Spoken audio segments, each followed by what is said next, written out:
जन्मोजन्मी आम्ही जोडियली भक्ती, तेने तुझी प्राप्ती झाली देवा.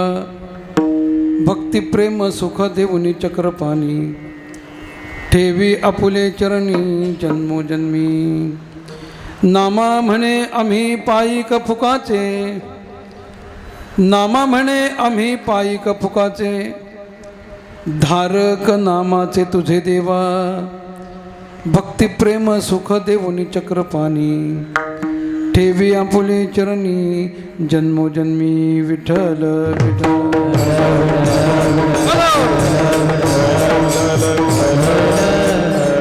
जन्मोजन्मी आम्ही जोडियली भक्ती, तेने तुझी प्राप्ती झाली देवा. भक्ती प्रेम सुख देऊनी चक्रपाणी, ठेवी आपुले चरणी जन्मोजन्मी. आता केशी राजा हेची विनवणी, मस्तक चरणी ठेवीतसे. धन्य धन्य नामदेव, एका जनार्दनी चरणी ठेवा. शरण शरण जी हनुमंता, तुझा आलो रामदूता. काय भक्तीच्या त्या वाटा, मज दावाव्या सुबटा. सेवेसाठी घेतलेला अभंग. संत श्रेष्ठ जगतवंदनीय भगवत भक्त शिरोमणी असणारे, पंढरीरायाचे लढीवाळ भक्त असणारे, ज्ञानोबरांचे सखे असणारे महान भगवत भक्त नामदेवराय यांचा 3 चरणाचा अभंग असून, ह्या 3ही चरणामध्ये 3 प्रकारच्या भूमिकेत नामदेवराय तुम्हा आम्हाला पाहायला मिळतात. अभंगाचं मनन केलं असताना, चिंतन केलं असताना आपल्या लक्षामध्ये येतं, पहिल्या चरणात वेगळी भूमिका आहे, दुसऱ्या चरणातली वेगळी आहे आणि तिसऱ्या चरणातली भूमिका वेगळी आहे. सारासार विचार करत असताना पहिल्या चरणामध्ये जन्मोजन्मी आम्ही जोडियली भक्ती, तेने तुझी प्राप्ती झाली देवा. म्हणजे प्रसंग असा आहे, देवानं नामदेवांना प्रश्न केला, नामदेवा अरे माझी प्राप्ती तुला कशी झाली, काय केलं माझ्या प्राप्तीकरता आणि काय केलं असं विचारल्याबरोबर नामदेवराय म्हणतात, देवा जन्मोजन्मी आम्ही जोडियली भक्ती आणि तेने तुझी प्राप्ती झाली देवा. तेने तुझी, यातून आपल्याला असं पाहायला मिळतं की नामदेवराय भगवंतानी केलेल्या प्रश्नाला उत्तर देणाऱ्या भूमिकेमध्ये पहिल्या चरणामध्ये आहेत. दुसऱ्या चरणाकडे पहा, दुसऱ्या चरणामध्ये नामदेवरांची भूमिका पुन्हा बदलते. भक्ती प्रेम सुख देवोनी चक्रपाणी, ठेवी आपुले चरणी जन्मोजन्मी. नामदेवरांची दुसऱ्या चरणातली भूमिका अशी आहे, मागणं मागतायत, अपेक्षा व्यक्त करतायत. काय मागणं मागितलं? भक्ती प्रेम सुख देवोनी. हे देवा भक्ती प्रेमाचं सुख मला प्राप्त झालं पाहिजेत. अपेक्षा काय? ठेवी आपुले चरणी जन्मोजन्मी. ही नामदेवरांची अपेक्षा आहे आणि मागणंही आहे. या दुसऱ्या चरणामध्ये मागणं मागणारी भूमिका आपल्याला पाहायला मिळते. आणि शेवटच्या चरणाचा जर विचार केला तर नामा म्हणे आम्ही कोण आहोत, पायिक फुकाचे आणि धारक नामाचे तुझे देवा. देवा म्हणजे शेवटच्या चरणात नामदेवराय भगवंताला आपला परिचय करून देतात. अरे आम्ही कोण? नामा म्हणे आम्ही कोण आहोत? पायिक. पायिक म्हणजे काय हो? पायिक म्हणजे दास, पायिक म्हणजे सेवक. आम्ही तुझे दास आहोत, सेवक आहोत. नुसते दास आणि सेवक एवढ्यावरती नाही, धारक नामाचे तुझे देवा. तुझ्या नामाचे धारक अशा प्रकारचे आम्ही तुझे कोण आहोत? दास आहोत. म्हणजे 3 चरणामध्ये 3 प्रकारच्या भूमिका पाहिल्या. पहिल्या चरणामध्ये देवानं केलेल्या प्रश्नाला उत्तर देत आहेत, दुसऱ्या चरणामध्ये अपेक्षा व्यक्त करतायत, मागणं मागतायत आणि तिसऱ्या चरणामध्ये आपला परिचय नामदेवराय भगवंताला करून देत आहेत. अशा 3 प्रकारातून या अभंगाकडे आपल्याला पाहायला मिळतं. पंढरपुरामध्ये 700 वर्षापूर्वी असा प्रसंग घडला. नामदेवराय आणि परमात्मा दोघंही समोरासमोर असे उभारलेले आहेत. दोघंही बोलतायत. बोलता बोलता बोलता बोलता बोलता देवाच्या मनामध्ये प्रश्न आला. काय प्रश्न आला? देवाला असं वाटलं, अरे माझ्या प्राप्तीकरता, कोण म्हणतंय? देव म्हणतोय, माझ्या प्राप्तीकरता योगी योग करतात, तपी तप करतात, जपी जप करतात, ध्यान करतात, पण त्यांच्या ध्यानामनामध्ये मी कधी थांबत नाही. ज्ञानोबा स्पष्ट सांगतात, वरी योगी याची मानसे उमरडोनी जाय. योग्याची मन मी ओलांडून निघून जातो. एवढंच नाही, ज्ञानोबा अजून पुढे जाऊन सांगतात, एरवी हा योगी नाडळे वेदार्थासी ना कळे, जेत ध्यानाचेही डोळे पावतीना. अरे योग्याला कळला नाही, तप्याला कळला नाही, जप्याला कळलो नाही असं कोण म्हणतं? देव म्हणतात. किंवा ज्ञानोबा अजून स्पष्ट सांगतात, जेत बुद्धीची धावन रिगे, विचार मागुता पाऊली फिरे, तर्कू आईनी नेघे अंगी जयाच्या. ज्ञानोबा म्हणतात, जिथं बुद्धी पोचू शकत नाही, विचारवंतांचा विचार जिथून माघारी सरकतो, तार्किकांचा तर्क जिथं संपला जातो, तरी सुद्धा हा परमात्मा कळत नाही.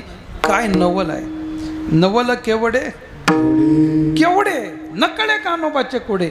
अरे देवाचं कोडं कळणं अत्यंत कठीण आहे असं देवाला वाटतं.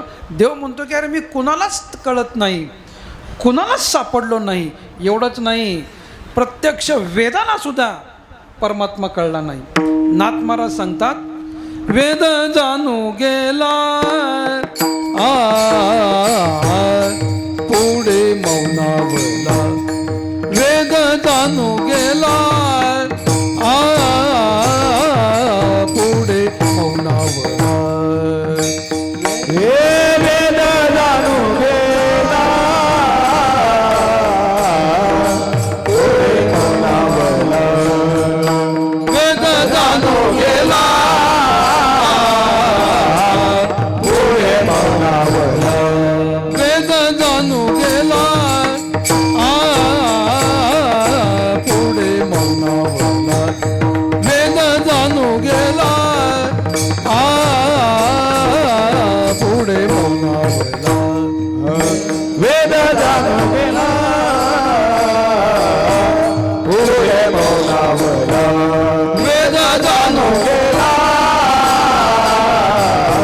पुढे मौनावला. ते गुह्य तुझला प्राप्त कैचे,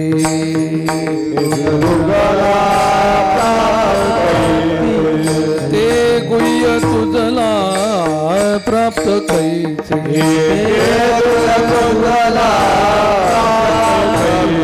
हरिमुखी गाता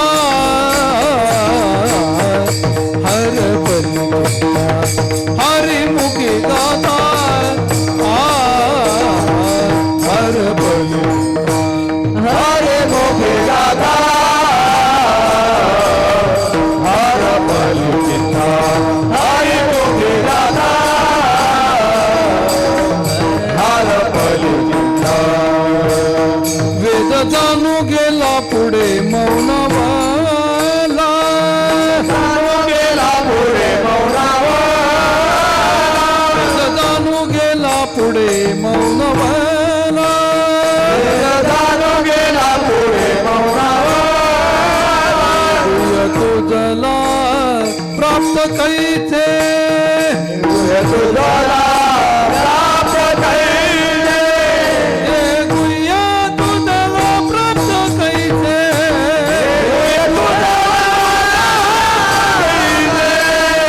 हरिमुखी गाता हर बल चिंतन, हरिमुखी गाता हर बल हरिमुखी गाता हर बल हर बल.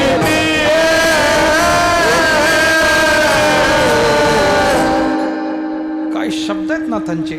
वेद जाणू गेला पुढे मौनावला. अरे वेदानं जाणण्याचा प्रयत्न केला, पुढे मौन झाला, शांत राहिला. का कळत नाही ना, नवल आहे. केवढे केवढे. किंवा श्रुती नेती नेती म्हणती एकू गोविंदुरे. अरे श्रुतीला कळला नाही, शास्त्राला कळला नाही, जप्याला कळला नाही, तप्याला कळला नाही. या भगवंताच्या प्राप्तीकरता कोणी दाड्या वाढवतं, कोणी जटा वाढवतं, कोणी अंगाला राख लावून फिरतं, कोणी फळाहारी, कोणी निराहारी, कोणी घरादाराचा त्याग करतं. काय किती कठीण प्रसंग सांगू तुम्हाला. याची लागी केले ओ सायास. या भगवंताच्या प्राप्तीकरता अत्यंत अनंत सायास करताना लोक पाहायला मिळतात, पण तरीसुद्धा हा परमात्मा प्राप्तच होईल याची शाश्वती आहे का हो? इतके खटाटोप करून निळोपराय सांगतात, नाना साधनाच्या केल्या खटपटा. खटपट म्हणजे काय? प्रयत्न. किती साधनं अवलंबली हो? अनेक साधनं अवलंबली, इतके साधनं अवलंबले आम्ही, पण तरीसुद्धा परित्या न पवती. काय शब्द आहेत? न पवती याच्या दारवंटा. दारवंटा म्हणजे काय हो? दारवंटा म्हणजे उमरा. दारवंटा म्हणजे काय? उमरा, जो आतही नसतो बाहेरही नसतो, बरोबर ना? आतही नाही बाहेरही नाही, असा जो उमरा आहे त्याला दारवंटा म्हणतात. आणि हा दारवंट्यापर्यंत म्हणजे देवाच्या दाराच्या उंबऱ्यापर्यंत सुद्धा इतर मार्ग कलियुगामध्ये आपल्याला घेऊन जाऊ शकत नाहीत.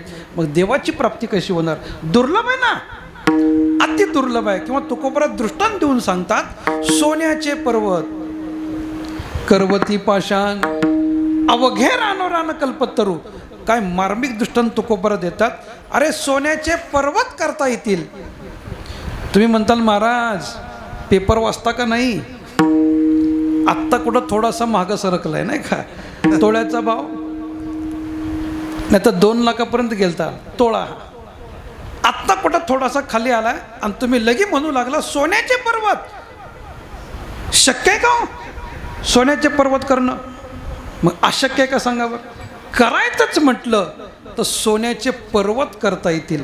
मग आपण इतिहास जर पाहिला नवनाथांचा, त्या नवनाथाच्या ग्रंथामध्ये आपल्याला अशी कथा पाहायला मिळते, सोन्याचा डोंगर केल्याचा इतिहास आपल्याला पाहायला मिळतो. का कसा पहावे पुराणे विचारून. गुरु शिष्याची जोडी होती. गुरुजींना शिष्यानं सुवर्णाच्या विटा दिल्या मच्छिंद्रनाथांना. आणि मच्छिंद्रनाथाला बोलवण्याकरता त्यावेळेस असा काय मोबाईल नव्हता, पटकन फोन केला, गुरुजींना फोन लागला, असा प्रकार नव्हता ना. मग गुरुजीपर्यंत माझा आवाज पोचला पाहिजे म्हणून गोरखनाथांनी मृदंग घेतला गळ्यामध्ये आणि प्रत्येक गल्लीतून त्या स्त्री राज्यातून ते मृदंग वाजवत फिरायला लागले. आणि त्या मृदंगातनं बोल असा काढला, चलो मच्छिंदर गोरख आया. काय म्हणायचे? चलो मच्छिंदर गोरख आया. गोरख म्हणजे शिष्य आहे. गुरुनाथ मी आलो आहे, कुठं आहेत तुम्ही? आणि जेव्हा हा मृदंगाचा ध्वनी गुरुजींच्या कानावरती गेला त्यावेळेस गुरुजींनी जाणलं की माझा शिष्य मला नेण्याकरता आलेला आहे. सांगितलं निघालो मी. आता गुरुजी निघालेत, गुरुजींना काहीतरी दिलं पाहिजेत म्हणून त्यांनी सोन्याच्या विटा दिल्या. 1-2 नाही हो, 5 विटा दिल्या. कमीत कमी एका विट्याचं वजन 1 किलो होतं. अशा 5 विटाचं किती झालं? 5 किलो वजन झालं. आता सोनं म्हटल्यानंतर आनंद कोणाला होणार नाही हो? सगळ्यांनाच आनंद होतो. सोनं हा प्रकार असा आहे, काय आता आठवलं म्हणून तुम्हाला सांगतो. जुन्या काळातला इतिहास आहे. राजाच्या मुलानं हट्ट केला. काय हट्ट केला? ते शेतामध्ये त्यांनी पाहिलं एक शेतकरी गोपन आणि गुंडा. तुम्हाला माहीत आहे का इकडं? म्हणजे शेतकऱ्यांना माहीत आहे. गोपन म्हणजे एक दोरी असते ती, त्याला विशिष्ट प्रकारे विणलं असतं, त्यामध्ये एक दगड घालतात छोटासा आणि ती अशी फिरवायची आणि ती अशी एक दोरी हातात पकडून दुसरा नाडा सोडून द्यायचा आणि त्या स्पीडनं तो दगड भरकन असा जाऊन उडायचा. आणि त्यामुळं त्या ज्वारीच्या पिकावरती बसलेली पक्षी पाखरं अशी उडून जायची. त्या राजाच्या पोरानं बघितलं आणि त्याला काय वाटलं हा काहीतरी खेळ आहे. त्यानं हट्ट केला बाबाजवळ, बाबा मला ते पाहिजे. आता राजा होता. राजा म्हणला अरे असलं काय सामान्य मागतो, तू घरी चाल, तुला ह्याच्यापेक्षा सुंदर भारी करून देतो म्हणले. असं राजा राजवाड्यामध्ये आल्याबरोबर सोनाराला बोलवलं. त्यानं सांगितलं बाबा माझ्या मुलाला गोपन पाहिजे आणि दगडं पाहिजेत. आता राजाच्या मुलाचा हट्ट आहे. गोपन कसली करणार होतो? अस्सल सोन्याच्या तारामध्ये मोती घालून चांगली विणलेली गोपन तयार केली आणि अशा सुंदर मोत्याच्या आणि सोन्याच्या गोपनीमध्ये दगडं कुठली हो? वड्याच्या काठची. छेचे सोन्याचे धोंडे त्यामध्ये घातले मग काही 5 तोळ्याचे, काही 10 तोळ्याचे, काही 15 तोळ्याचे. अहो 20 तोळ्याचे म्हणा ना, तुम्हाला द्यायचं का मला घ्यायचं आहे, नाही का. असे धोंडे त्यात तरुण घातले. 25-25 तोळ्यापर्यंत ते धोंडे त्यामध्ये घातले आणि त्या राजवाड्याच्या टेरेसवरती त्या मुलाला उभा केलं. पाटी भरून सोन्याचे धोंडे त्या मुलाला उडवण्याकरता दिले. आणि तोही मुलगा राजवाड्याच्या गच्चीवर गेला. ते दगडं घालायचा, फिरवायचा, सोडून द्यायचा, फिरवायचा, सोडून द्यायचा.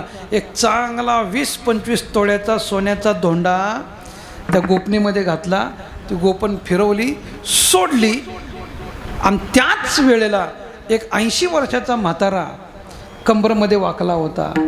चालताना हातपाय लटलट लटलट लटलट लटलट करायचे.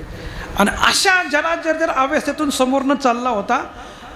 आणि तेवढ्यामध्ये एवढ्या स्पीडनं आणि एवढ्या उंचावरनं तो 25 तोळे सोन्याचा धोंडा जो वरनं आला तो बक्कन पाटीत बसला हो.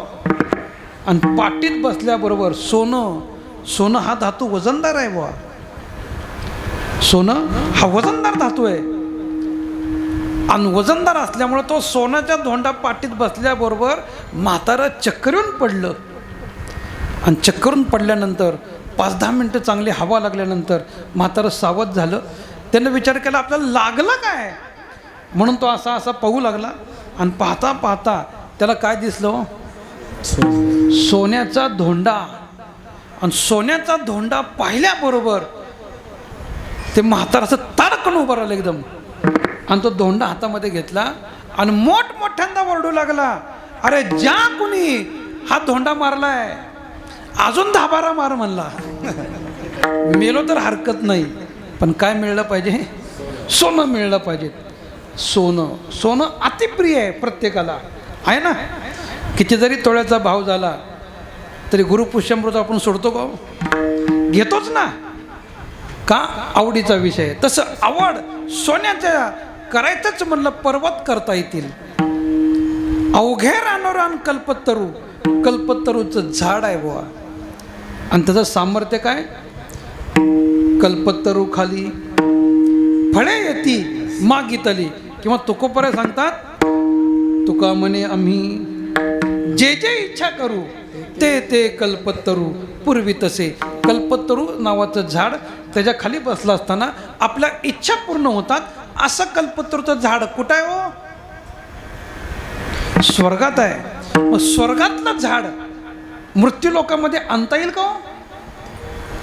स्वर्गात जाण्याचा प्रयत्न करत असताना, स्वर्गात जाण्याकरता पहिल्यांदा आपल्याला काय व्हावं लागतं, काय व्हावं लागतं, मरावं लागतं, बरोबर ना. आपल्यात मन आहे बघा, मेल्याशिवाय दिसत नाही असं म्हणतात बरं. मेल्याशिवाय स्वर्ग दिसत नाही. म्हणजे स्वर्गात जाण्याकरता पहिल्यांदा आपल्याला काय करावं लागेल, मरावं लागेल. बरं, मेल्यानंतर तुम्ही स्वर्गातच जाताल, गॅरंटी आहे का तुम्हाला पास पाठवलं वरनं, काय आलं तुमच्याकडं, काहीच नाही. आपण लिहितो स्वर्गवासी. आपण बघायला गेलो का तो कुठे गेलाय म्हणून, का तिथनं वरनं स्वर्गातनं फोन आला, बाबा व्यवस्थित गाडी मिळाली बरं, असं सांगितलंय. छे, स्वर्गात जाणं आपल्या हातात नाही आहे बुवा. पुण्यात्मके पुण्य पापे स्वर्गा येईल, नाही का. ज्ञानोबा म्हणतात पुण्य जेव्हा असेल त्यावेळेस स्वर्गामध्ये जाऊ शकतो. आणि जर पुण्यात नसेल तर आपण स्वर्गात जाऊ शकणार नाही. पण ठीक आहे, तुकोपरे म्हणतात त्याप्रमाणे स्वर्गातही आपण गेलो, पण स्वर्गातनं पुन्हा माघारी लोक आलेत असं कधी पाहिलं का हो? नाही बाबा, तो मागच्या वर्षी स्वर्गात गेला होता, यावर्षी पुन्हा आला आमच्या इथं सप्त्याला, असं ऐकलंय. छे, स्वर्गामध्ये फक्त इनकमिंग आहे. स्वर्गामध्ये काय, फक्त इनकमिंग आहे. तिकडं आउट गोईंग प्रकारच नाही आहे. म्हणजे स्वर्गात जाता येतं, पुन्हा स्वर्गातनं माघारी आलाय असं कधीही आपल्याला पाहायला मिळत नाही. असं दुर्लभ असलेलं झाड स्वर्गातलं तुकोबराय म्हणतात, अवघे रानोरान. जशी आपण आंब्याची, फणसाची झाडं लावतो ना, तशी कल्पतरूची झाडं आम्ही लावू असं तुकोबराय म्हणतात. म्हणजे कठीण गोष्टी आम्ही सहज शक्य करू, पण त्याहीपेक्षा भगवंताची प्राप्ती अति दुर्लभ आहे. परिया दुर्लभ विठोबाचे पाय परिया दुर्लभ विठोबाचे पाय परिया दुर्लभ विठोबाचे पाय परिया दुर्लभ विठोबाचे पाय हे उपाय ना चलती त्याचे हे उपाय न चलती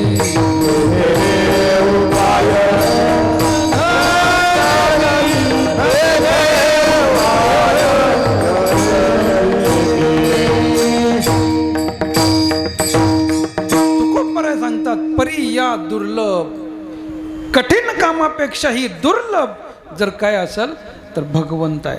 तो सहज भेटत नाही, सहज कळत नाही, आणि असा दुर्लभ असलेला परमात्मा इतर मार्गाने आपल्याला कलियुगामध्ये सापडेल. छेचे भगवंताच्या प्राप्तीकरता शास्त्रानं 3 मार्ग सांगितलेत मुख्य.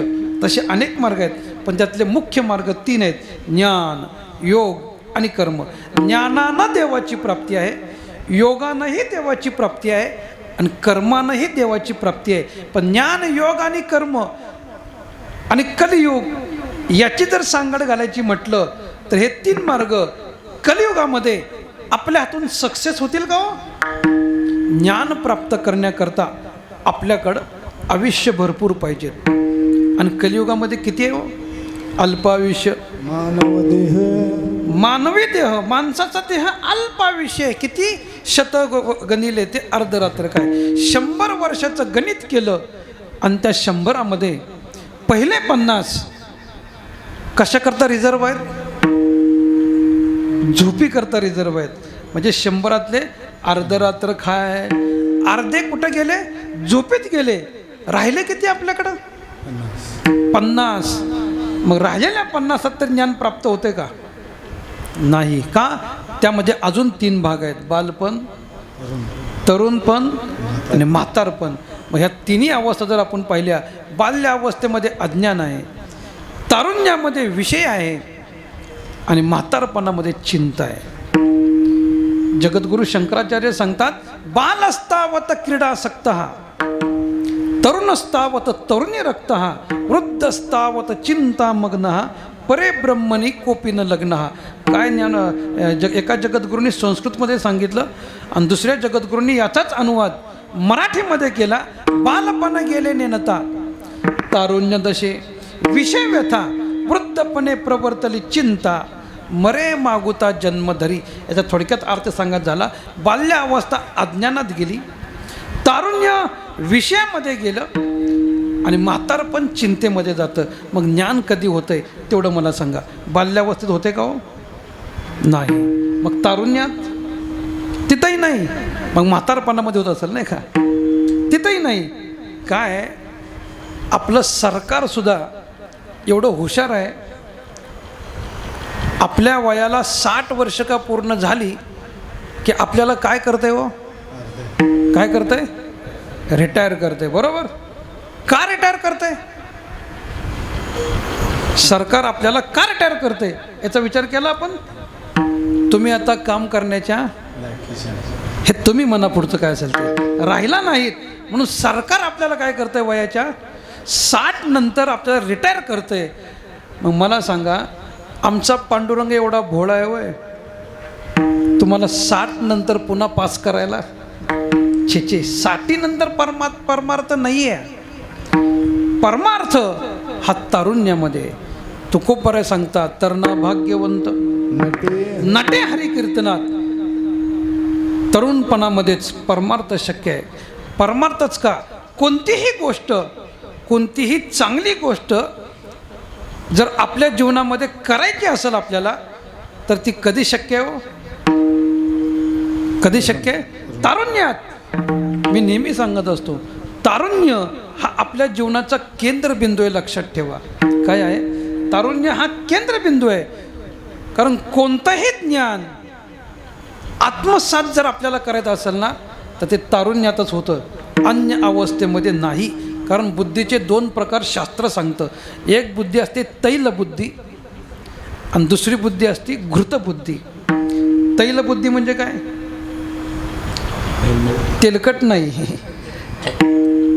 पाण्यानं भरलेल्या 2 वाट्या घ्या आणि त्या 2 वाट्यामध्ये एका वाटीमध्ये तेलाचा थेंब टाका आणि एका वाटीमध्ये तुपाचा, चांगल्या तुपाचा थेंब टाका.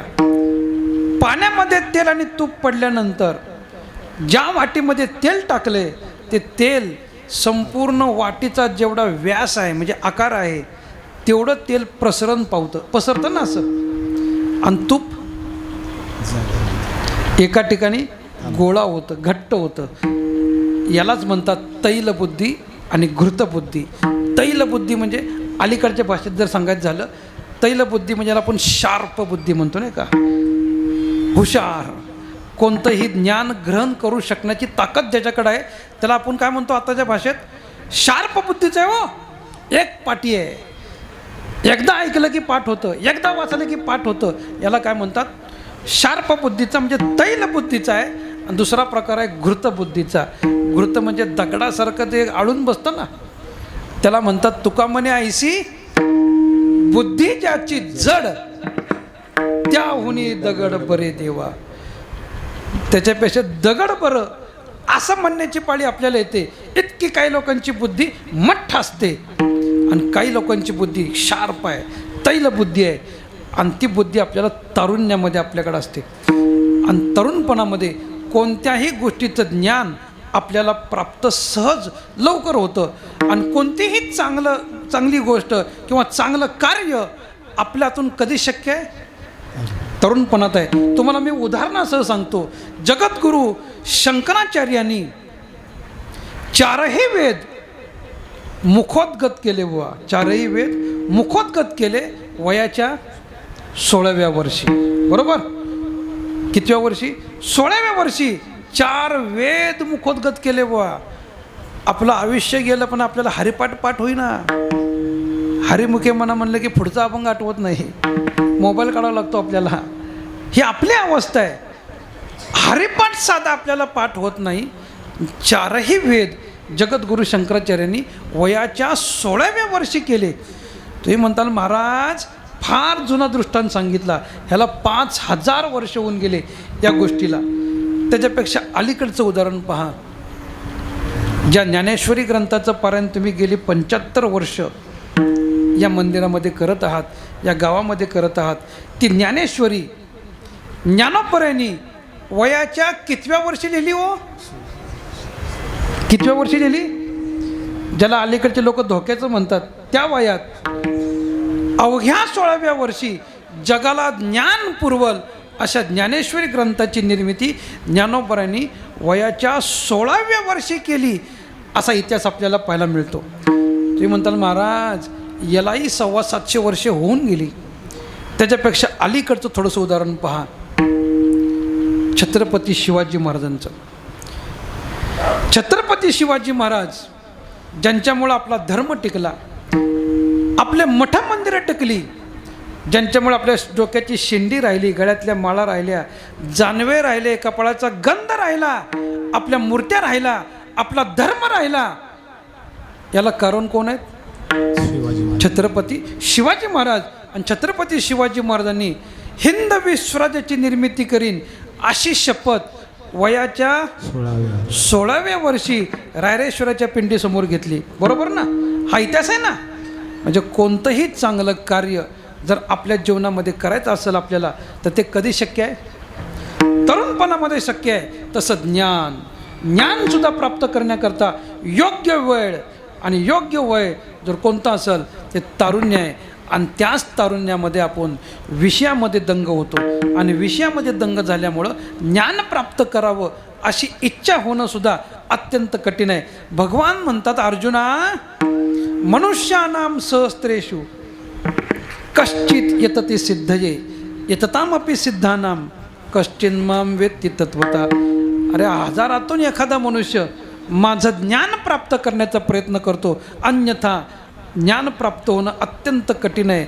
जया अज्ञाना लागी गगन गिळता ती योगी, स्वर्गाची आडवंगी उमरडोनी. ज्ञानोबा म्हणतात ज्ञान प्राप्त करणं सोपं आहे का? छे, त्याला विधी आहे. काय विधी आहे? तद्विधी प्रणिपातेन परिप्रश्नेन सेवया उपदेक्षन्ति ते ज्ञानम ज्ञानीनच तत्वदर्शिना. ज्ञान प्राप्त करण्याचा विधी सांगितला देवानं.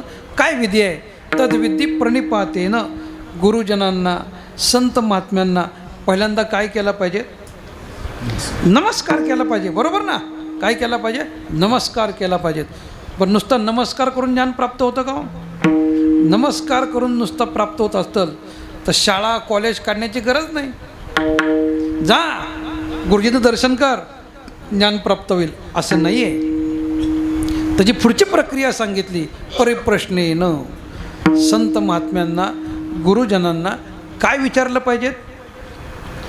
आपल्याला सांगितलेल्या ज्ञानासंबंधानं काय विचारलं पाहिजेत? प्रश्न विचारले पाहिजेत.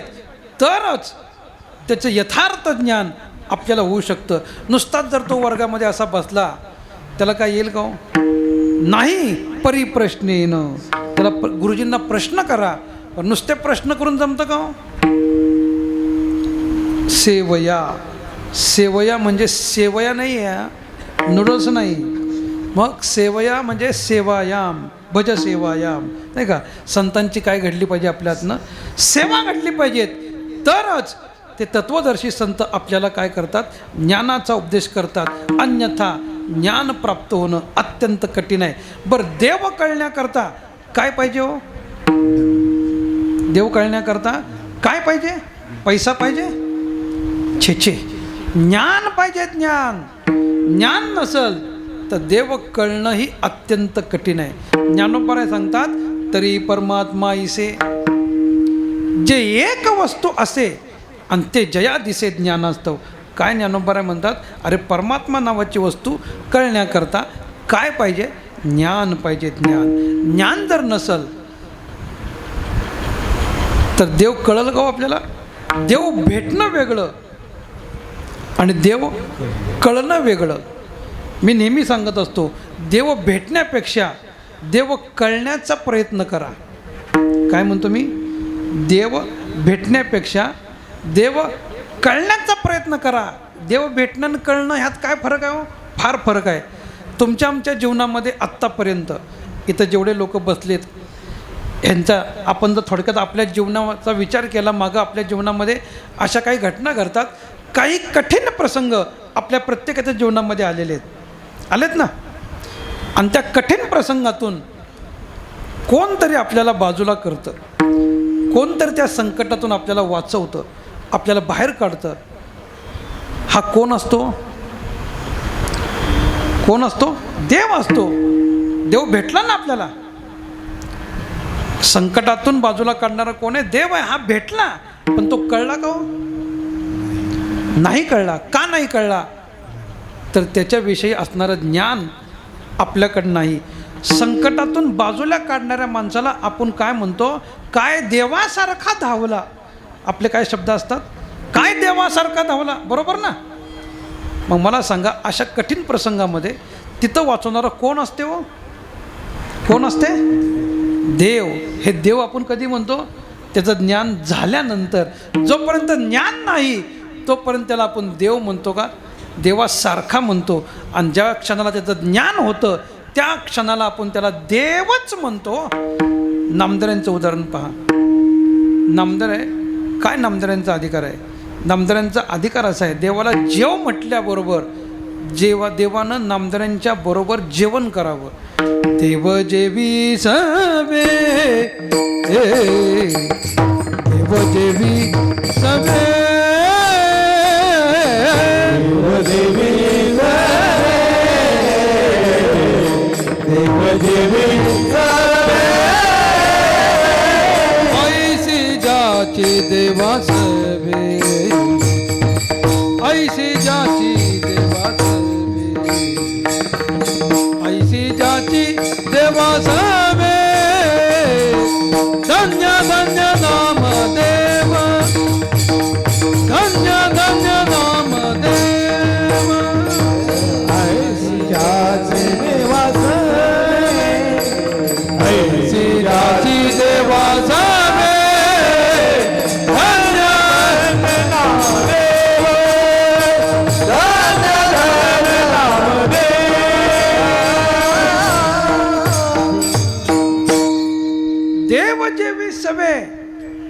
ऐसी ज्याची देवासवे. नाथ महाराज सांगतात नामदेवांच्या बरोबर देवानं जेवावं. जेव म्हणले की जेवावं, दूध प्या म्हणले की दूध प्यावं, अशी देवाला सवय लागली होती. पण त्या नामदेवांना सुद्धा देव कळण्याकरता कुठं जावं लागलं हो? विसोबा खेचरांच्या संगतीमध्ये जावं लागलं. सगळ्यांना इतिहास माहीत आहे, जास्त लांबवत नाही, आपला खरंचा टाईम संपत चाललेला आहे. प्रसंग असा आहे, लहानपणीच नामदेवांनी देवाला जेव म्हटले की जेवावं. पण ज्या वेळेस पांडुरंगानं नामदेवाला सांगितलं, नामदेवा अरे बाबा जा आळंदीला, निवृत्तीनाथ, ज्ञानोबराय, सोपानदेव, मुक्ताबाई यांच्या संगतीमध्ये काही दिवस राहा, जा. देवाचं ऐकून नामदेवराय गेले आळंदीला. आळंदीला गेल्याबरोबर निवृत्तीनाथांनी पाहिलं प्रत्यक्ष पांडुरंगाचे प्रेम भांडारी आज आपल्या घरी आलेत. किती आनंद वाटला. उठले निवृत्ती, संतांच्या दर्शना नामदेवांना पाहिल्याबरोबर घालिंग लोटांगण वंदिन चरण, नामदेवांच्या पाया पडले हो. नामदेवांनी प्रतिनमस्कार केलाच नाही. आपल्या वारकरी संप्रदायामध्ये काय नियम आहे हो? पाया पडे जन एकमेका पंढरीच्या, एकमेका, पंढरीच्या नाही, पंढरीसी. पंढरीची लोक लय ताट आहेत, तो भाग निराळा. पंढरीसी, पंढरीसी म्हणजे पंढरीला गेल्यानंतर असा त्याचा अर्थ आहे. पंढरीच्या असं म्हणलं की पंढरपूरची लोक असं होतं, असं नाही आहे, उलटं काहीतरी म्हणतात. पंढरीसी, पंढरपूरला गेल्यानंतर अहंकार राहत नाही. पाया पडे जन, मग तो मोठा विचार करत नाही, लहान विचार करत नाही. अगदी 85-95 वर्षाचा म्हातारासुद्धा 5-10 वर्षाच्या लेकराच्या पाया पडतो. का? उठा उठी अभिमान, जाय ऐसे स्थळ कोण, ते या पंढरीसी घडे आणि खळा पाजर रोकडे. हे सामर्थ्य पंढरीचं आहे. नामदेवांच्या पाया पडले, नामदेवांनी प्रतिनमस्कार केलाच नाही. ज्ञानोबराय पडले, पुन्हा प्रतिनमस्कार नाही. सोपानदेव पडले, प्रतिनमस्कार नाही. आणि मग मुक्ताबाईंनी सगळं ते कलेक्शन केलं. नामदेवराय प्रतिनमस्कार करत नाहीत. मुक्ताबाईंनी हिरलं बुवा. मुक्ताबाईवर नंबर आला. निवृत्तीनाथ म्हणले, मुक्ते अगं उठ, पण नामदेवांच्या पाया. मुक्ताबाई अशा कडाडल्या. नामदेवाकडे बघून नामदेवाला म्हणतात, नामदेवा अरे अखंड जयाला देवाचा शेजार, का रे अहंकार केला नाही? काय मुक्ताबाई म्हणाल्या, अखंड, तुला पांडुरंगाचा शेजार म्हणजे जवळ राहतो ना, पांडुरंगाच्या शेजार राहतोस ना, अजून अहंकार केला नाही? नामदेवाला कळलं बुवा पटकन का असं म्हणते. आणि तेवढ्यामध्ये मुक्ताबाई टाळ्या वाजवून नाचू लागल्या, नामा कच्चा, नामा कच्चा, नामा कच्चा. आता एवढ्या लोकांमध्ये एखाद्यानं जर आपल्याला कच्चं म्हटलं, आनंद वाटेल का आपल्याला? नामदेवाला राग आला. नामदेव म्हणतात, एवढीशी पोरगी परकर जंपर घालणारी एवढीच आहे. किती वय मुक्ताबाईंचं? 4-5 वर्षाचं वय आहे. आणि ती मुक्ताबाई म्हणते, नामा कच्चा, नामा कच्चा. अजून राग आला नामदेवांना. मुक्ताबाईला म्हणतात, मुक्ते अगं मी कच्चा आहे हे तुला कसं माहीत? काय प्रूफ आहे तुझ्यापाशी? मुक्ताबाई म्हणल्या, काय हरकत नाही. अनाशे गोरोबा काका आळंदीला आले होते. काकांना बोलवलं. गोरोबा काका जातीनं कुंभार आहेत. काका आले. काकांना मुक्ताबाई म्हणल्या, मग अहो काका तुम्हाला इथं एवढ्या करता बोलवलंय? इथं आमच्यासारखे गाडगे आहेत म्हणले. काय म्हणजे मडके आहेत.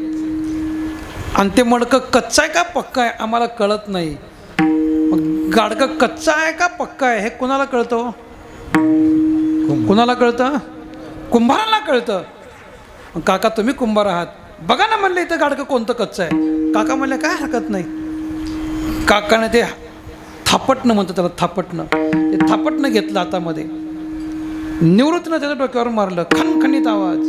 ज्ञानोबराय, सोपानदेव, मुक्ताबाई, चांगला खणखणीत आवाज निघाला.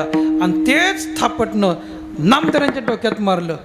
डोक्यात थापटणं मारल्याबरोबर नामदेव चिडले. अरे अरे अरे अरे अरे काय करतोयस? कोण म्हणलं? नामदेव म्हणतात. आणि नामदेव असं म्हटल्याबरोबर काका म्हणतात, मुक्ताबाई हे गाडगं कच्चं आहे म्हणले थोडं. आणि हे गाडगं कच्चं म्हटल्यानंतर अजून राग आला नामदेवरायांना. छे म्हणले इथं थांबायलाच नको. थेट पंढरपूरला नामदेवराय आले. डायरेक्ट पांडुरंगाच्या समोर गेले. आता देवाला सांगावं लागतं का नामदेवराय यायला लागलेत म्हणून? छे न सांगता तुम्हा कळो येते अंतर. देवाने जाणलं की नामदेवराय रागानं यायला लागलेत. आता मला काहीतरी प्रश्न विचारणार आहेत. हे देवाला कळलं. नामदेवराय आले आणि देवाला म्हणतात, देवा अरे काय मला आळंदीला पाठवलं म्हणले. ती उडीशी पोर परकर जंपर घालणारी मुक्ता, आणि ती मला एवढ्या लोकात म्हणते नामा कच्चा, नामा कच्चा, नामा कच्चा. हे गाडगं कच्चा आहे असं ती मला म्हटले.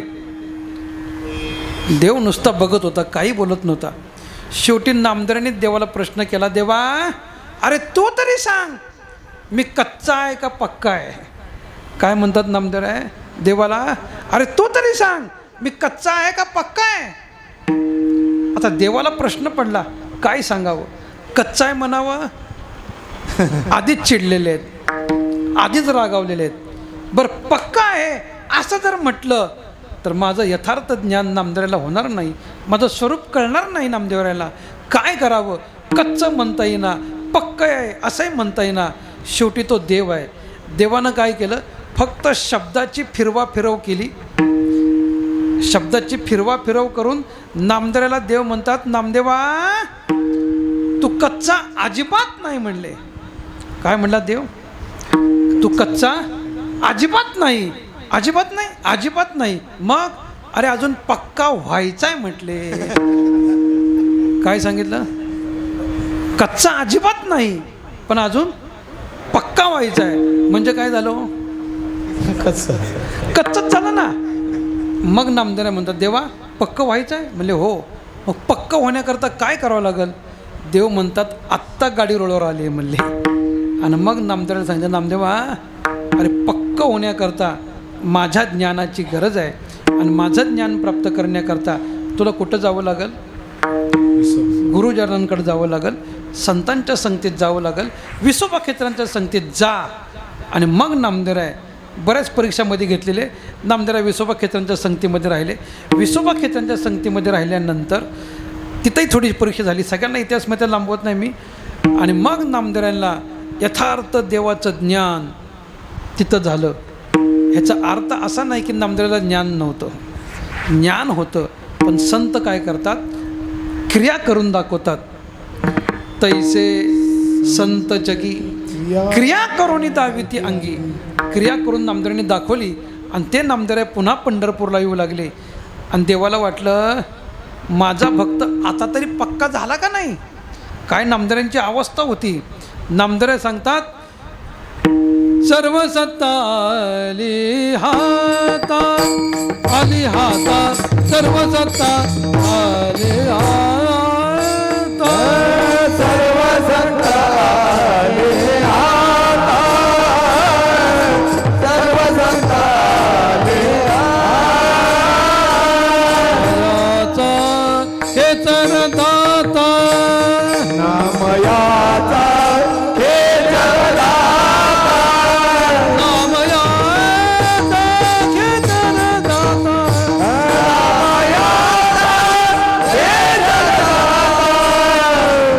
सर्व दांडोनी माझा, सर्व दांडोनी माझा, सर्व दांडोनी माझा.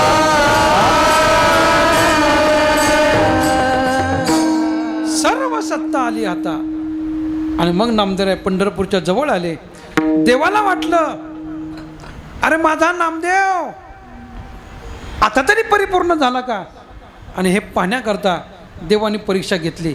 नामदेवांनी काही रोट्या म्हणजे चपात्या तयार केल्या होत्या आणि त्या टोपलीमध्ये ठेवल्या होत्या. तेवढ्यामध्ये एका कुत्र्यानं त्या टोपलीत तोंड घातलं आणि त्या चपात्याचा गट्टाच पकडला व सगळा. आणि ते कुत्रं तोंडात चपात्या घेऊन पळू लागलं. आता मला सांगा, आपण जर तिथं असतो, आपल्या चपात्या जर पळवल्या असत्या, आपण काय म्हटलं असतो? काय केलं असतं आपण? वा, कोणी काठी घेतली असती, कोणी दगड घेतला असता. नाही काठी मिळाली, नाही दगड मिळाला, तोंडाने तर कमीत कमी हाड असं तरी म्हणलं असतो ना. पण ते नामदेवराय होते. सर्वाभूती पाहे एक वासुदेव, सर्वाभूती भगवत भाव, मी तो एक वासुदेव, नाही का.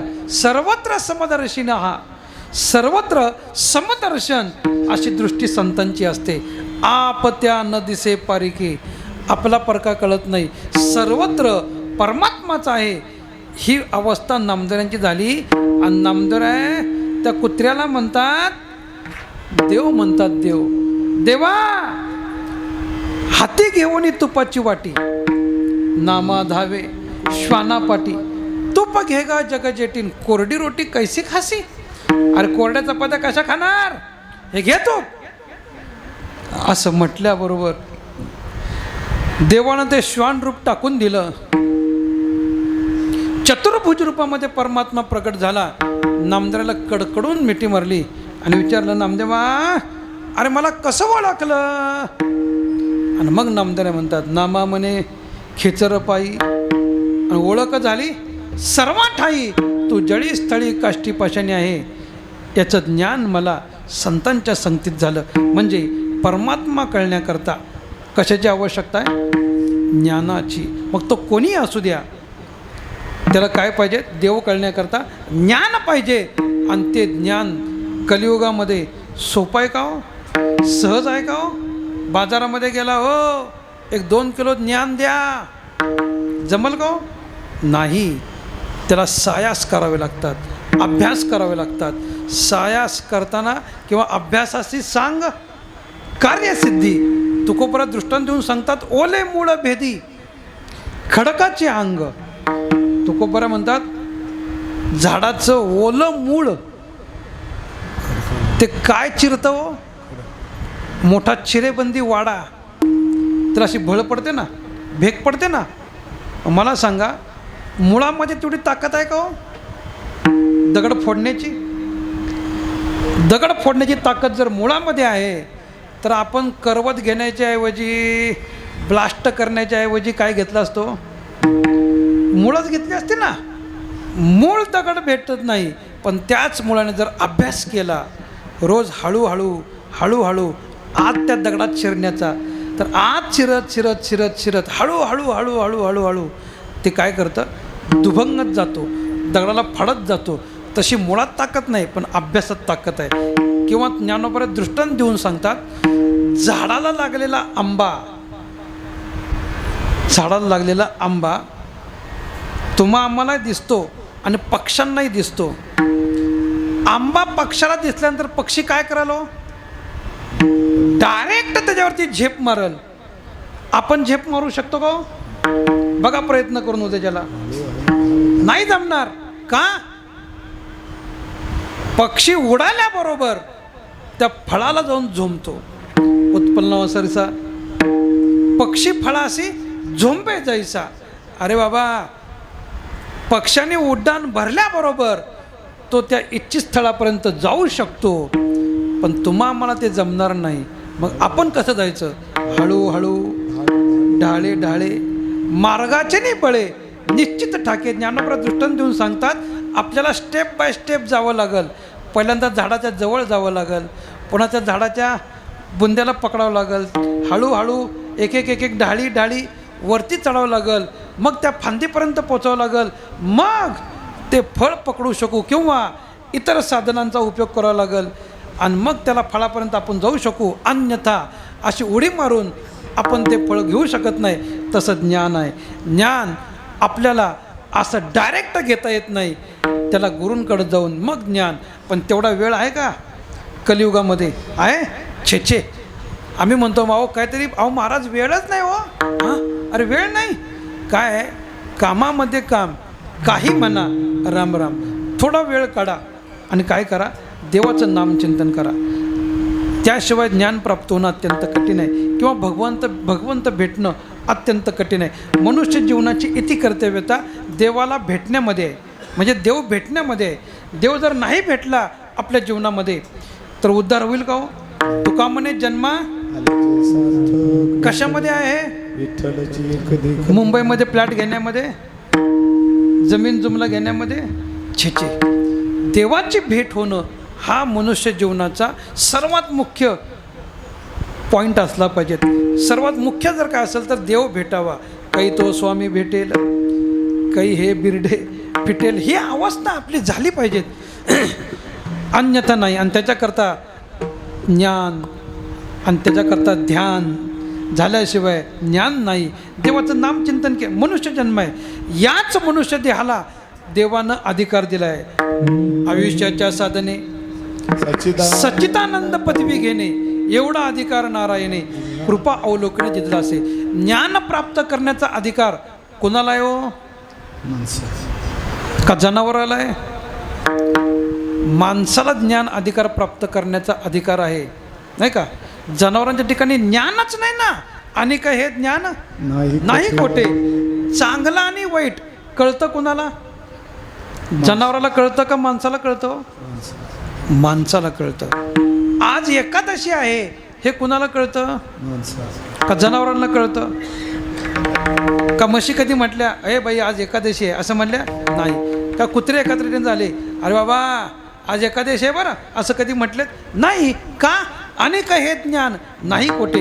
हे ज्ञान कुठं आहे? तुमच्या आमच्याकडे. आणि आपल्याकडे ज्ञान असल्यामुळं बाहुले मनुष्य देही निचे ज्ञान घातले पाही. अरे ज्ञान आहे तुमच्या आमच्याकडं, त्या ज्ञानाचा वापर करा ना. हा मनुष्य देह पुन्हा पुन्हा नाही आहे. मागुता हाची जन्म पावसी हे तो न घडे रे सायासी. सायास करून सुद्धा पुन्हा माणसाचा जन्म आपल्याला मिळेल असं सांगता येतं का हो? नाही सांगता येत. मग काय करा? जोपर्यंत आपल्याकडं आहे ना हा देह तोपर्यंत काय करा? थोडं नामचिंतन करा. दिवसात किती वेळ करायचं? थोडा वेळ. 24 तास नामचिंतन करा असं कोणत्याही संतांनं सांगितलेलं नाही. उलट संत सांगतात आले भागा ते करीतो तुझे नाम उच्चारितो. संतांनी तत्वज्ञान आपल्याला इतकं सुंदर सांगितलेलं आहे. कर्मेषु भजावा. काम करता करता नामचिंतन करायचं आहे. काही लोक म्हणतात नामचिंतन करण्याकरता घरादाराचा त्याग करा, बायका मुलांचा त्याग करा, जंगलात जा, नामचिंतन करा असं सांगितलंय का हो? उलट तुकोबराय सांगतात नलगती सायास जावे वनांतरा सुखे तो घरा. नलगती सायास नलगती जावे वनांतरा.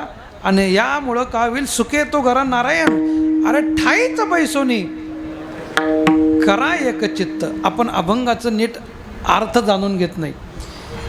काय त्यात सांगितले आपण नीट जाणून घेत नाही. ह्याचा अर्थ 24 तास नामचिंतन करायचं नाही आहे. नामचिंतन कसं करायचं आहे? थोडे परिनिरे. तुकोबराय म्हणतात थोडं करा पण निर म्हणजे काय? शुद्ध चांगलं. निर चोख ज्याला म्हणतो आपण.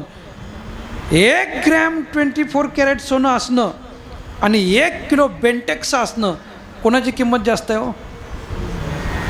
1 ग्रॅमची किंमत जास्त आहे. त्याला रिटर्न व्हॅल्यू मिळू शकतो आपल्याला. बेंटेक्स आज तुम्ही जरी कितीतरी हजार रुपयाचं घेतलं असेल, उद्या जर ते रिटर्न करायचं असेल पहिलं किंवा मोडायचं असेल त्याला पैसे मिळतील का हो? छे लोखंडाच्या भावांसुद्धा घेणार नाहीत. का? बेंटेक्स आहे. तुम्ही किती केलं याला महत्त्व नाही, कसं केलं याला फार महत्त्व आहे. याला काय आहे जीवनामध्ये?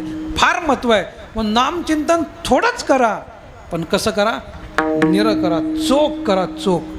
आणि ते चोख नामचिंतन जर आपल्या जीवनामध्ये झालं तर हा परमात्मा आपल्याला भेटल्याशिवाय राहणार नाही. काय आहे मी नेहमी सांगत असतो, मनुष्य जन्मामध्ये नामचिंतनाला फार मोठं महत्त्व आहे.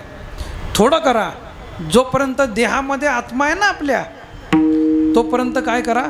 नामचिंतन करा. जव काळ असे दूर ठेला. तुकोबराय म्हणतात काळ जोपर्यंत लांब आहे आपल्या जीवनापासून तोपर्यंत काय करा? नामचिंतन करा. किंवा सोयराबाई सांगतात हरिभजना विन काळ घालवू नको रे. अरे हरिभजनाशिवाय आवाज बसला, जाऊ द्या. काळ घालवू नका, व्यर्थ करू नका जीवन. थोडं नामचिंतन करा. नामचिंतन करत असताना थोडं करा, पण चांगलं करा. पुन्हा पुन्हा नाही मिळणार हा देह. काय गोष्ट सांगतो म्हणजे तुमच्या लक्षामध्ये येईल. एका राजानं दौंडी पिटवली. दौंडी काय? दौंडी पिटवली. जो कोणी जिवंत कावळा पकडल आणि मला आणून देईल त्याला 1,00,000 रुपये बक्षीस. किती? 1,00,000 रुपये बक्षीस. राजाने दौंडी पिटवली. लोक कामाला लागली कावळा पकडण्याच्या. पण कावळा सापडतो का? बघा प्रयत्न करून. सापडतो का? नाही. कावळा हा पक्षामध्ये अतिचतुर प्राणी आहे. तो पटकन असा सापडत नाही कोणाला. आणि राजाची आठ होती जिवंत कावळा पकडा म्हणून. लोकांनी बराच प्रयत्न केला पण कावळा काही सापडत नाही. जाऊ द्या म्हणले. पंढरपुरामध्ये एक आंधळं होतं. दोन्ही डोळ्यानं आंधळं होता. महाद्वाराच्या घाटावरती बसला होता भीक मागण्याकरता. सकाळी 4 वाजल्यापासून दुपारी 12 वाजेपर्यंत एका ठिकाणी मांडी घालून तो बसला होता आणि देवाच्या नावानं भीक मागायचा. एवढा वेळ बसल्यानंतर माणसाला काय येतो? आळस येतो. आपण कीर्तनामध्ये 1-2 तास बसू शकत नाही. हा जवळजवळ 8 तास 9 तास बसला होता मांडी घालून. आणि त्यामुळं कंटाळा आला, आळस आला. आळस आल्यानंतर आपण काय करतो? आळुके पिळुको देतो नाही का, असं आ ओ असं करतो. काय लोक तर आ करून अशी टाळी मारतात, बरोबर ना. असा आंधळा टाळी मारायला आणि मधनं कावळा जायला गाठ पडली. आणि त्या आंधळ्याच्या हातामध्ये काय सापडलं? कावळा सापडला. आंधळ्याला काय माहीत आहे काय सापडलं? काहीतरी सापडलं. काय? आंधळ्याच्या हातामध्ये एखादी वस्तू जर आली ना तो पटकन सोडत नाही. पटकन त्याने ती धरली आणि आपल्या अशी बगलमध्ये ठेवली आणि त्याचं तोंडच तेवढं बाहेर ठेवलं. कावळ्याचं काय ठेवलं? तोंडच बाहेर ठेवलं. त्याला काहीच माहीत नाही आपल्या बगलमध्ये काय आहे. आणि तेवढ्यामध्ये त्या आंधळ्याच्या जवळनं ज्यानं बातमी ऐकली होती तो मनुष्य चालला होता. त्यानं पाहिलं आंधळ्याच्या बगलमध्ये काय आहे? काय आहे? कावळा नाही, 1,00,000 रुपये आहेत. बरोबर ना. काय आंधळ्याच्या बगलमध्ये? कावळा रुपये 1,00,000 रुपये का बगलात त्याला दिसले. त्याला वाटलं हा कावळा जर आंधळ्याकडनं घेतला आणि तो जर राजाला दिला तर आपल्याला किती पैसे मिळतील? 1,00,000 रुपये मिळतील. त्याला आनंद वाटला. तो आला आंधळ्यापाशी. तो म्हणला, आंधळे मामा, तुमच्या बगलत जो कावळा आहे ना तो कावळा मला द्या. तुम्हाला 10,000 रुपये देतो म्हणलं मी. किती? 10,000 रुपये देतो. मग त्या आंधळ्याला कळलं की आपल्या बगलमध्ये काय आहे? कावळा आहे. आंधळं हुशार. आत्ताच पकडला म्हणले आपण त्याला. आणि एका क्षणात त्याची किंमत किती झाली? 10,000 रुपये. आंधळं हुशार होतं. आंधळं म्हणलं, नाही 10,000ला कुठं कावळा येतो का म्हणला. आंधळ्याला वाटलं अजून 10-15 मिनटं थांबलं म्हणजे अजून त्याची किंमत वाढेल. आता ह्याच्याकडे वेळ नव्हता. तो म्हणा 10,000 मिटत नाही ना. तो म्हणा, अरे 25 घे, 25,000 रुपये देतो. आता तरी मला कावळा दे. आंधळ्याने विचार केला, अरे एका क्षणामध्ये ह्याची किंमत 25,000 झाली. अजून थोडा वेळ थांबलं तर हा सैनिक सासाच वड जाणार आहे मला, नाही का. अजून किंमत त्याची वाढणार आहे. अपेक्षा निर्माण झाली आंधळ्याला. आंधळा म्हणला, छे छे छे छे छे छे छे छे छे छे 25,000ला कुठं कावळा मिळतो काय म्हणला. त्याला काही वेळ नव्हता. हा म्हणला शेवटी 50-50 करू. तो म्हणला, आंधळे बाबा 50,000 रुपये माझ्याकडनं घ्या आणि तो कावळा मला द्या. आंधळ्या वाटलं क्षणाला ह्याची किंमत वाढत चालली आहे. आंधळा म्हणला, छे छे 50ला कुठं कावळा येतो का म्हणला. शेवटी हा घेणारा वैतागला. तो म्हणतो, अरे आंधळ्या, आम्हाला डोळे असून कावळा सापडत नाही आणि तू आंधळा असून तुला कसा सापडला म्हणजे कावळा. आणि तुला कसा सापडला म्हटल्यानंतर आंधळ्याचा अहंकार जागा झाला. ह्यांना डोळे असून कावळा सापडत नाही आणि मी आंधळा असून मला कावळा सापडला. 50,000 रुपये त्याची आता किंमत झाली आहे. आणि तो कुणाला सापडला आहे? मलाच हा सापडला आहे. आंधळ्याची छाती फुगली. आंधळा म्हणला, बाबा अरे कावळा पकडण्याकरता ह्या घाटावरती मला 8 तास असं मांडी घालून बसावं लागतं म्हणला. असं आणि मांडी घालून घालून कंटाळा का आला की हात असे वर करायचे, टाळी मारायची म्हणला. आंधळ्याने काय केले? हात वरती केले, टाळी मारली. तोपर्यंत काय ओढून गेलं? काय पण म्हणताय कावळाने ओढून गेला? अरे लाख रुपये गेले ना. कावळा नाही, काय गेलं? लाख रुपये उडून गेले. मग मला सांगा त्या आंधळ्याला किती पैसे मिळाले? मिळाले का? नाही. तसं हा कावळा म्हणजे आपला जीव आहे. कावळा म्हणजे आपला जीव आहे. जोपर्यंत तो आपल्या ताब्यामध्ये आहे ना, तोपर्यंत त्याची काय करा? किंमत करा. एकदा का तो कावळा उडून गेला, न घडवू पाय घडवाले, न घडवू पाय घडवाले, न घडवू पाय घडवाले, घडवू पाय घडवाले, पावला हरी कागदाळी न्याय, पावला हरी कागदाळी न्याय, पावला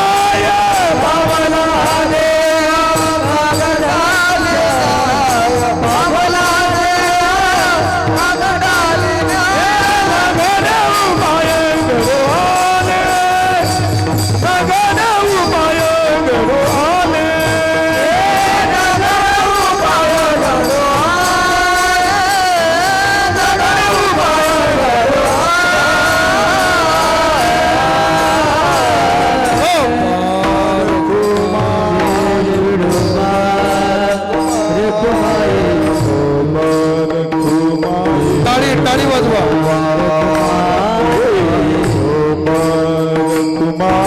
कुंडली गवर्धा हरी विठ्ठल,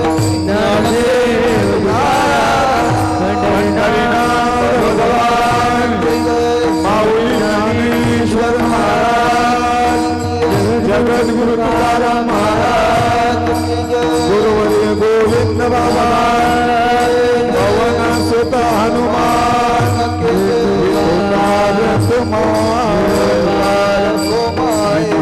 मुबारक माय, मुबारक माय, मुबारक माय, मुबारक माय, मुबारक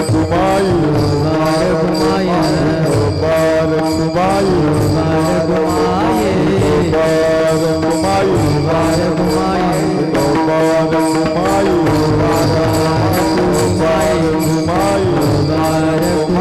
मुबारक माय, मुबारक माय, मुबारक माय, मुबारक माय, मुबारक माय, जन्मोजन्मी आम्ही जोडलेली भक्ती तेने तुझी प्राप्ती झाली देवा. भक्ती प्रेम सुख देऊनी चक्रपाणी ठेवी आपले चरणी जन्मोजन्मी.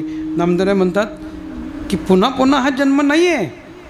जसा कावळा कधीतरी सापडावा तसा आपल्याला जन्म प्राप्त आहे. बहुता दिवसा फेरा आला या नगरा. मग आपलं कर्तव्य काय? पहिल्यांदा नामचिंतन करणं. थोडं करा, अजिबात 24 तास नामचिंतन करू नका. हे मी सांगत नाही, संत सांगतात. कामामध्ये काम. मला सांगा, कोणत्या संतांनी आपला व्यवसाय सोडला आणि फक्त नामचिंतन करत बसले असा एकतरी इतिहास आपल्याला पाहायला मिळतो का? नामदेव शिंपी होते, ते त्यांचा धंदा करायचे. नामामने शिवी विठोबाचे अंगी, म्हणून या जगी धन्य झालो. तुकोबाराय व्यावसायिक होते, शेतकरी होते, व्यापार करले त्यांनी. हा इतिहास आपल्याला पाहायला मिळतो. किंवा तुकोबारांचा अभंग वाचा, उंच नीच काही तिष्ठे भाव भक्त देखोनिया, दासी पुत्र कन्या विदुराच्या बक्षी, दैत्या घररक्षी चर्म रंगू लागे, कबीराचे मागे सजन कसाया, माळ्या सावत्यास. म्हणजे ह्या संपूर्ण अभंगात इतिहास जर आपण पाहिला, प्रत्येक संतांनी आपल्या कुळात जो व्यवसाय आहे तो व्यवसाय उत्तम केलेला इतिहास आपल्याला पाहायला मिळतो. कोणीतरी काम सोडून कामधंदा सोडून फक्त विठ्ठल विठ्ठल विठ्ठल विठ्ठल करत बसले असं पाहिलं का? छे छे.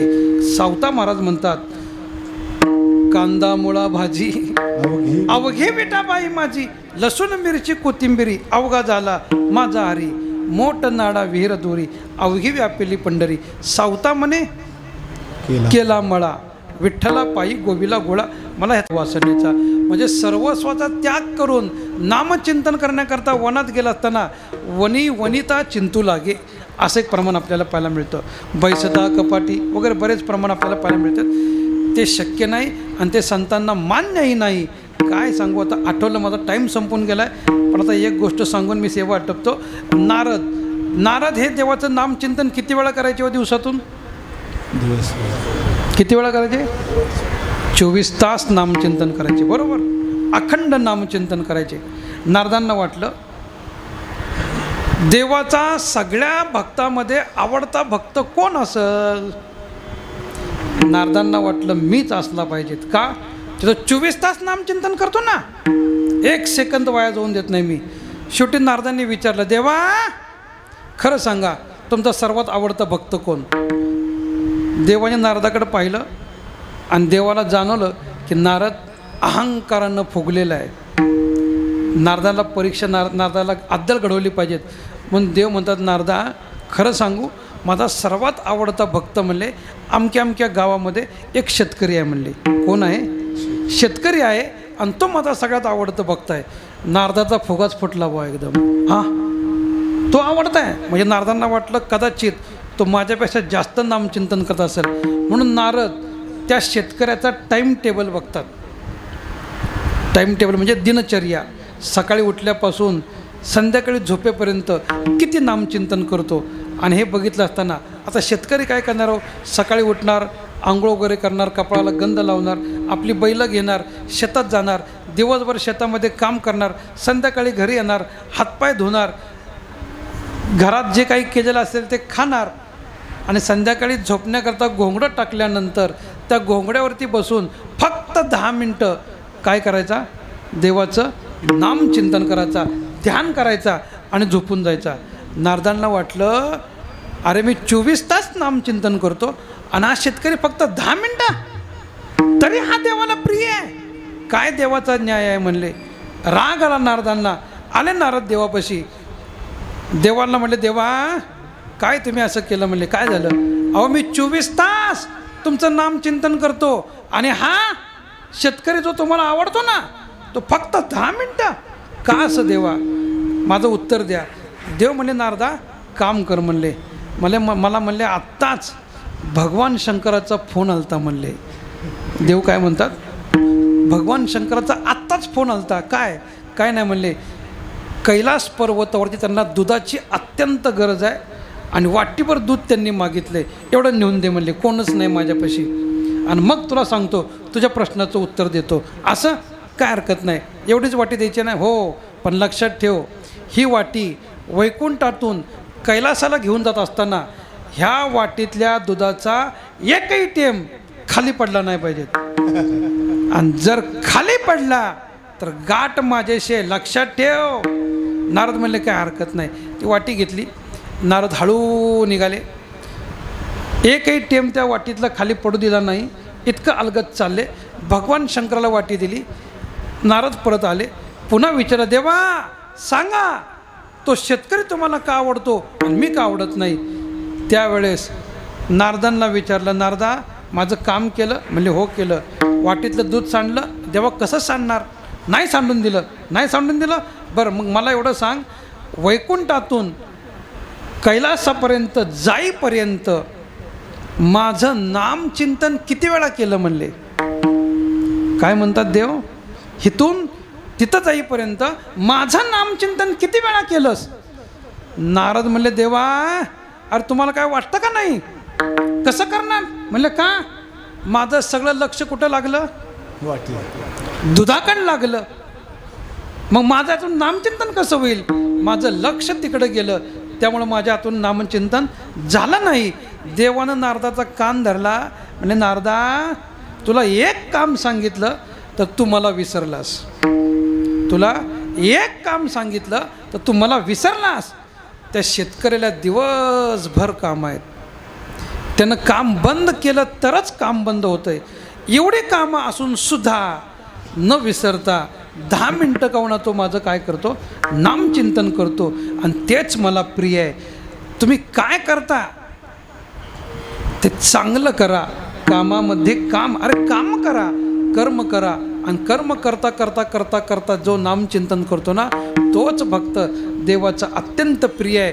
आणि अशी भक्ती नामदेवांनी केली. काम करता करता नामचिंतन केलं म्हणून तेने तुझी प्राप्ती झाली देवा.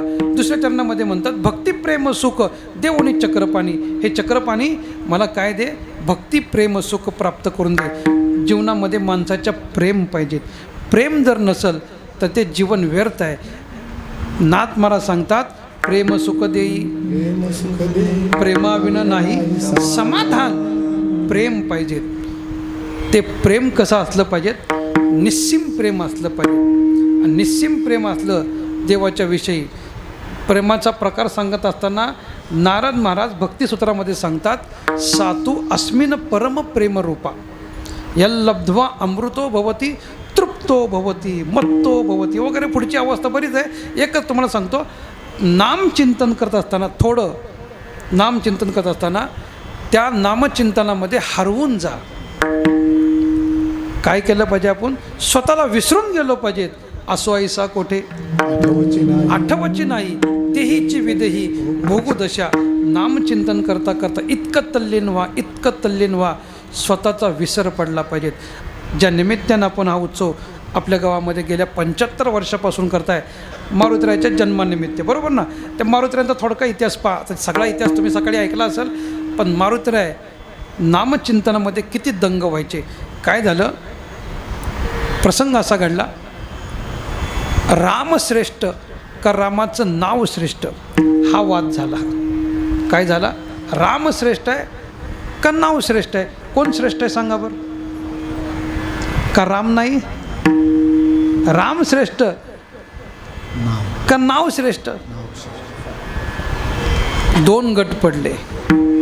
काही लोक म्हणली राम श्रेष्ठ, काही लोक म्हणली नाम श्रेष्ठ, नाही का. नाम श्रेष्ठ, राम श्रेष्ठ, नाम श्रेष्ठ, राम श्रेष्ठ.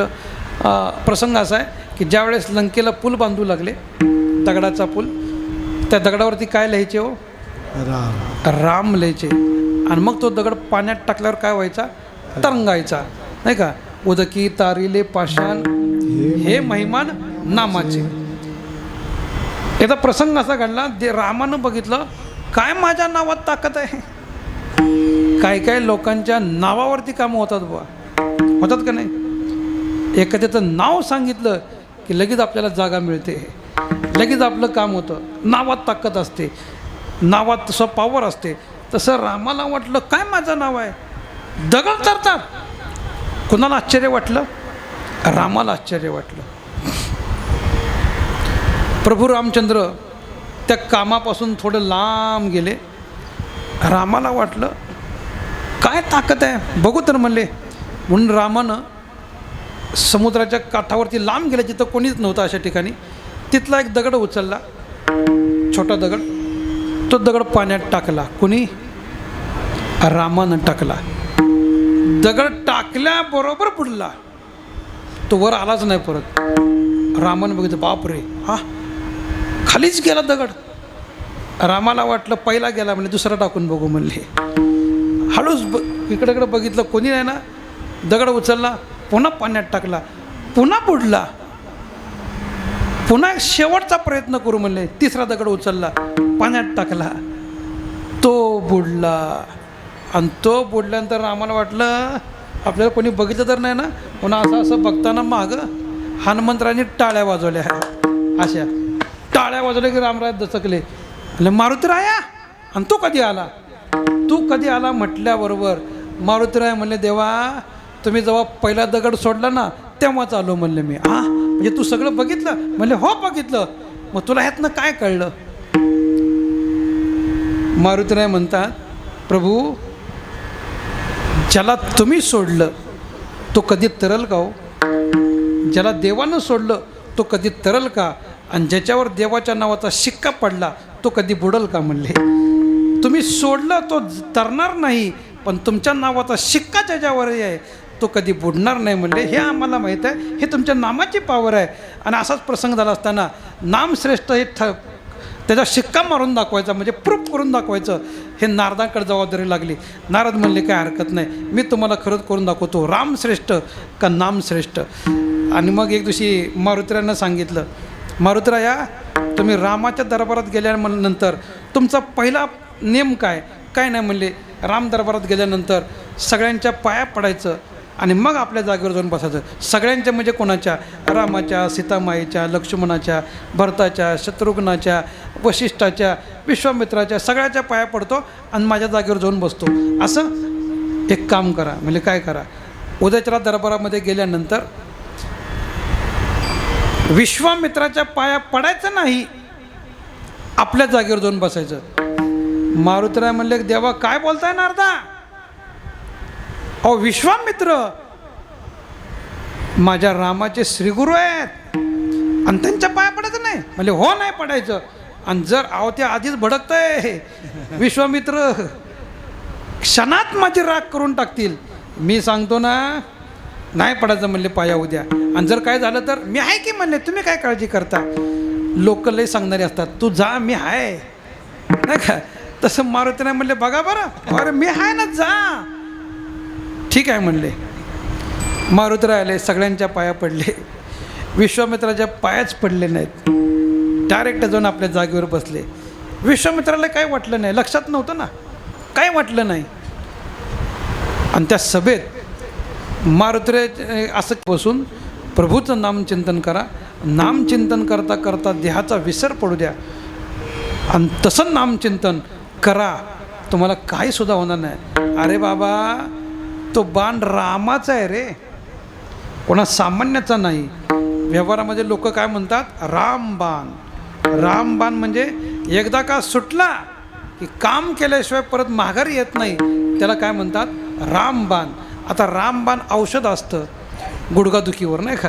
रामबाण उपाय, कितीतरी औषध लावलं तरी गुडघा दुखायचा थांबत नाही. धोत्राचं नाव होतं जुन्या काळात, रामबाण धोती. बरोबर आहे महाराज? धोतर फाटल्याशिवाय राहत नाही, ते रामबाण वेगळे आणि हा प्रभूचा बाण आहे. तो काम केल्याशिवाय राहणार नाही, माझा मुंडकं उडवेल. म्हणजे तुमचा विश्वास नामावर नाही आहे, मग जा मी सांगतो ते करा. मारुतीराय गेले, रिंगण आखलं, रिंगणामध्ये बसले, प्रभूचं नामचिंतन करू लागले. असं नामचिंतन झालं, असं करू लागले की असो ऐसा कोठे आठवची नाही. उलट मारुतीची अवस्था अशी आहे, देह जावो अथवा राहो, देह जाऊ द्या अथवा राहू द्या. मारुतीराय ध्यानस्थ झालेत. सकाळी सूर्योदय झाला, हे सगळी प्रजा जमलेली आहे. प्रभू रामचंद्र बाण घेऊन आले आणि तो बाण तिथं लावला. बाण रामानं असा नेम धरून मारुतीरायचा कंठाचा बाण सोडला. रामाचं बाण सुसू सुसू सुसू करत असा आला, पण जिथं रिंगण आखलं होतं ना त्या रिंगणापाशीच जाऊन पडला धापकन, पुढं गेलाच नाही. रिंगण भेदू शकला नाही, कवच भेदू शकला नाही. रामाचा जीवनातला पहिला बाण निकामी झाला. लोक आश्चर्यचकित झाले, वा रामाचा बाण असा बाबा शक्य नाही हो.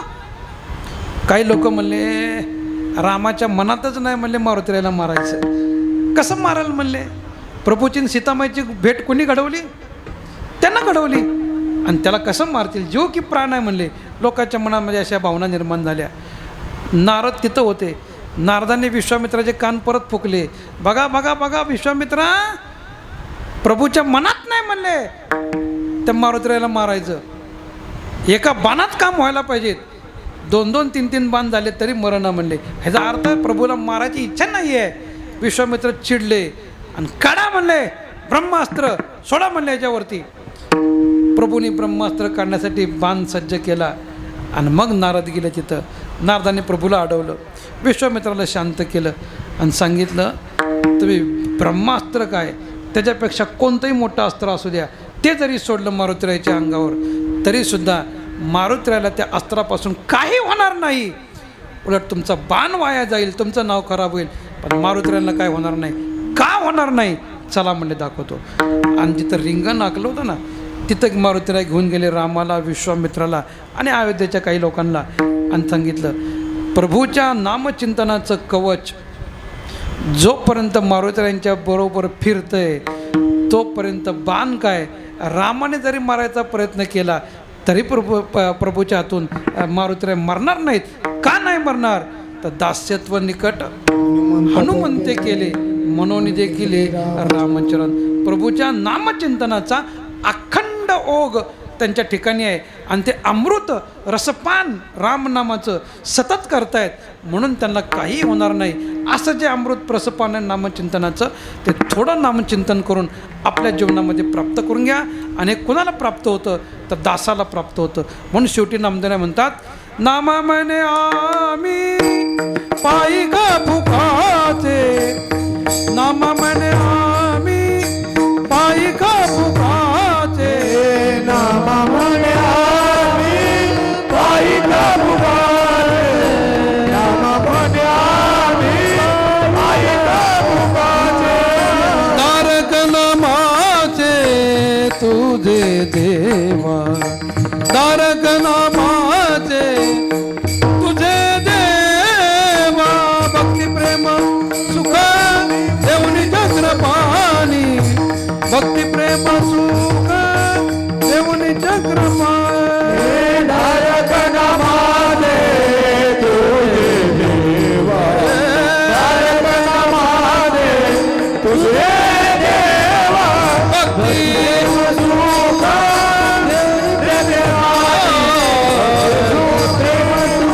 देऊनी चक्रपाणी. ज्ञानेश्वर ज्ञानेश्वर कुंडली गवर्ध हरिविठ्ठल.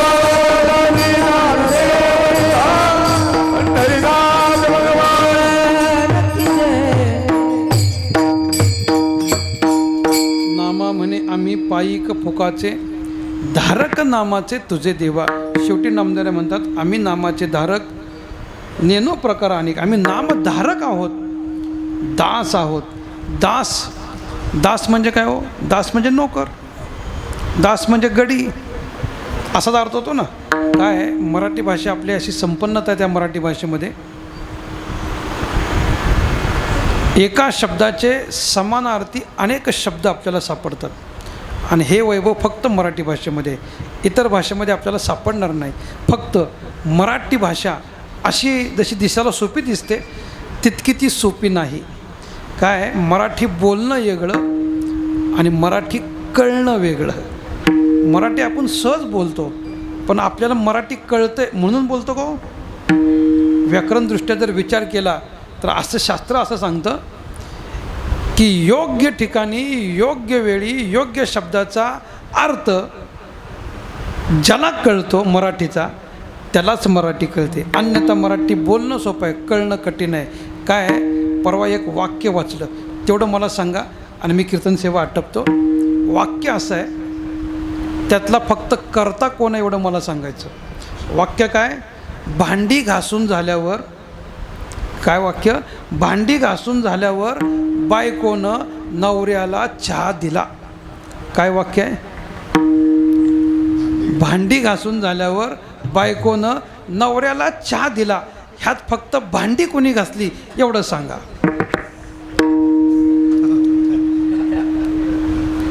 वाक्य कळलं नाही का? पुन्हा ऐका.